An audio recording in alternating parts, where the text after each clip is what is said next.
जय श्रीमन्नारायण।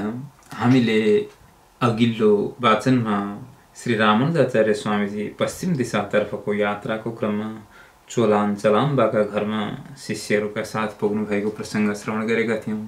आउनुहोस् अब चोलाञ्चलाम्बाको वृत्तान्त नामक यो 45औं अध्याय श्रवण गरौँ।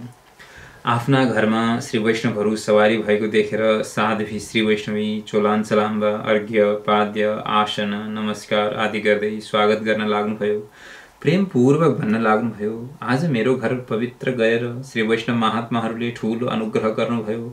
अब षड्रसयुक्त भोजन बनाएर हजुरहरूको सेवा गर्छु, तबसम्म हजुरहरू थकावट मेटाउन आराम गर्नुहोस्।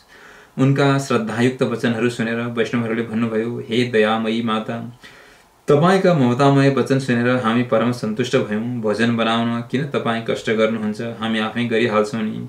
यो सुनेर साध्वीले हात जोडेर भनिन्, हजुरहरू कुनै प्रकारको सन्देह नगर्नुहोस्, म पनि यतिराज श्री रामानुजाचार्यकी शिष्या हुँ। स्वामीजीका चरणको सम्बन्ध मैले कसरी प्राप्त गर्न सकेँ त्यसको कहानी म पहिले बिन्ती गर्छु, हजुरहरू सावधान भएर सुन्नुहोस्। 12 वर्षसम्म पानी नपरेकोले यस प्रदेशमा एकपल्ट ठूलो अनिकाल परेको थियो। यो ठाउँ छाडेर अन्यत्र जान सबै बाध्य भए। त्यसबेला म पनि आफ्ना पतिसँग श्रीरङ्गम पुगेँ।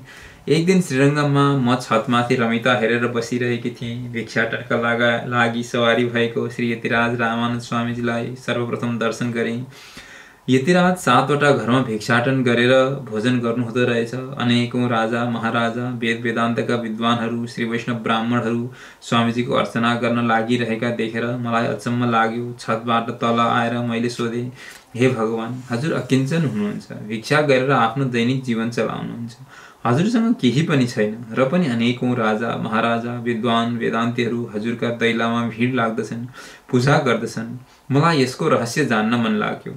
स्वामीजीले भन्नुभयो, छोरी, उनीहरूलाई म भगवत सम्बन्धी सुन्दर मन्त्र रत्नको उपदेश गर्छु, त्यसैले मेरो कैङ्कर्य गर्छन्।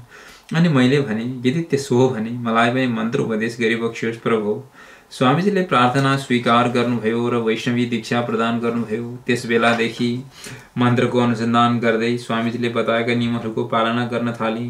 धेरै दिनपछि हाम्रो प्रदेशमा सुभिक्ष भयो। सबै स्वदेश फर्कन लागे। हामी पनि फर्कने तर्खरमा थियौँ।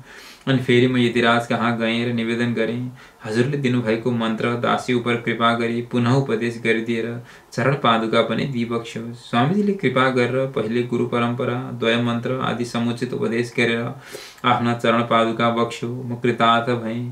त्यसबेला गुरुको दर्शन पाएकी थिएँ। अब मैले फेरि कहिले पाउँला भनेर गहभरि आँसु पारेर रुन लागेकी साध्वीलाई देख्दा श्री रामानुज स्वामीलाई बडो आनन्द लागेर भन्नुभयो, ठिक छ देवी, तिमी भोजन बनाउन जाऊ। शिष्य गएपछि अरूहरूलाई आदेश गर्नुभयो, तिमीहरू गएर हेर कसरी भोजन बनाउँछन् यिनले। सबैले त्यसै गरे। पहिले स्नान गरी लुगा फेरिन्। श्री रामानुज स्वामीजीका चरणारविन्द नै मेरा रक्षक हुन् भन्दै नमस्कार गरेर भोजन बनाउन थालिन्। प्रेमपूर्वक तयार गरेको सामग्रीहरू भगवानलाई राम्रो प्रकारले भोग लगाइन्। गुरु परम्परा, द्वय मन्त्र अनुसन्धान गरेर अनि शुद्ध जलले चरणपादुका प्रक्षालन गरी धूप दीप पुष्प अक्षता आदिले पूजा गरेर हात जोडेर गुरुको ध्यान गर्दै नैवेद्य अर्पण गरिन्।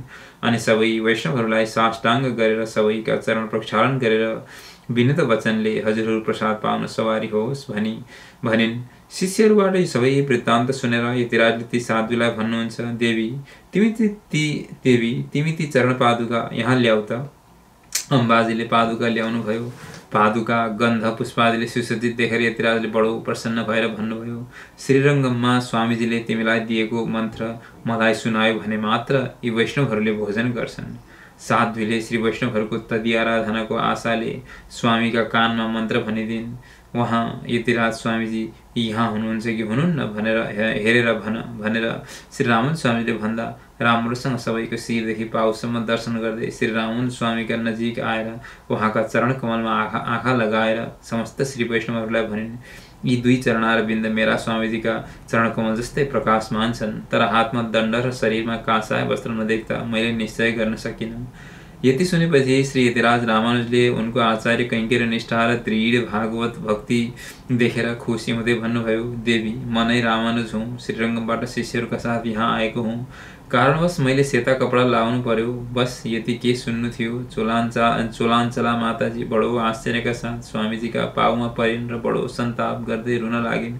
श्री स्वामीजीले उनको आँसु पुछ्दै सबै शिष्यहरूसँग भन्नुभयो, हेर जसरी भगवान श्रीकृष्णले श्री विदुरजीको सात्विक पवित्र अन्न ग्रहण गरिबक्स्यो, त्यसै गरी तिमीहरू पनि यिनी साध्वीका घरका सात्विक भोजन गर, किनकि तिनका अन्नमा सद्गुणहरू छन् र त्यो सेवन गर्न योग्य छ। यिनी साध्वीद्वारा तयार गरिएको पवित्र भोजनमा कुनै प्रकारको पनि दोष छैन। स्वामीजीका आज्ञाले सबैले प्रेमपूर्वक प्रसाद पाएर सुखपूर्वक शयन गर्नुभयो। श्री वैष्णवहरूको उच्छिष्ट प्रसाद सबै जम्मा गरेर साध्वीले आफ्ना पतिलाई ज्ञान वृद्धिको आशाले भक्तिपूर्वक भक्ष्य भोज्य लेह चोष्यादि विविध पदार्थहरूका साथ भोजन गराएर आफू चाहिँ भोकै पतिका खाटमुनि बिस्तारा बिना नै सुतिन्। निराहार पृथ्वीमा शयन गरेकी पत्नीलाई देखेर पतिले सोधे, किन नखाएकी तिमीले?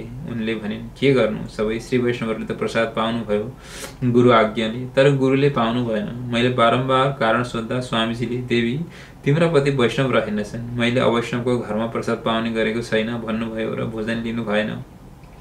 मेरा गुरुले नलिएको हुँदा मैले पनि खान सकिनँ। चोलाञ्चलाको यस्तो कुरा सुनेर पतिदेवले भने, यति जाबो कुराका लागि तिमी भोकै नबस्छ, म भोलि बिहान पक्का पक्का दीक्षा लिन्छु। बार बार पतिले कर गरेपछि बाचा गराएर अनि साध्वीले पनि प्रसाद पाइन्। अर्को दिन बिहानै चोलाञ्चलाम्बाका पति यतिराज श्री रामानुज स्वामीका अगाडि हात जोडेर खडा भए। साध्वी चोलाञ्चलाम्बाद्वारा पुरस्कार गरेपछि उनको प्रार्थना स्वीकार गर्नुभयो। चोलाञ्चलाम्बाका पतिलाई पञ्चसंस्कारद्वारा सुसंस्कृत गरेर श्री रङ्गदास भन्ने श्री वैष्णवीय नाम राखेर यो सेवा भाव झल्कने नाम दिएर भगवत शरणागत बनाउनु भयो। त्यसपछि श्रीरङ्गदासजीले सारा श्री वैष्णवहरूलाई वस्त्र आभूषणहरूद्वारा सेवा गरे। श्री स्वामीजी त्यहाँ 4 दिनसम्म निवास गरेर अनि कासाय वस्त्र दण्ड कमण्डलु मगाउनु भयो र आफ्ना आराध्य देव श्री वरदराजलाई सामुन्ने राखेर पूर्ववत दण्ड कासाय लिनुभयो। विधिपूर्वक सबै कर्म गरेर त्यस गाउँका सबै भक्तहरूलाई आफ्ना कृपापात्र बनाउनु भयो। श्रीरङ्गदास दम्पतिद्वारा प्रेमपूर्वक पूजित भएर यतिराज शरीरको थकाइ हटाउनका लागि एवं श्रीरङ्गनाथ भगवानबाट छुटेर बस्नु परेकाले जुन दुःख भएको छ त्यसको स्मरण गर्दै केही दिन त्यही निवास गर्नुभयो। यसरी श्री प्रपन्नामृतको चोलाञ्चलाम्बाको वृत्तान्त नामक 45औं अध्याय समाप्त भयो। जय श्रीमन्नारायण।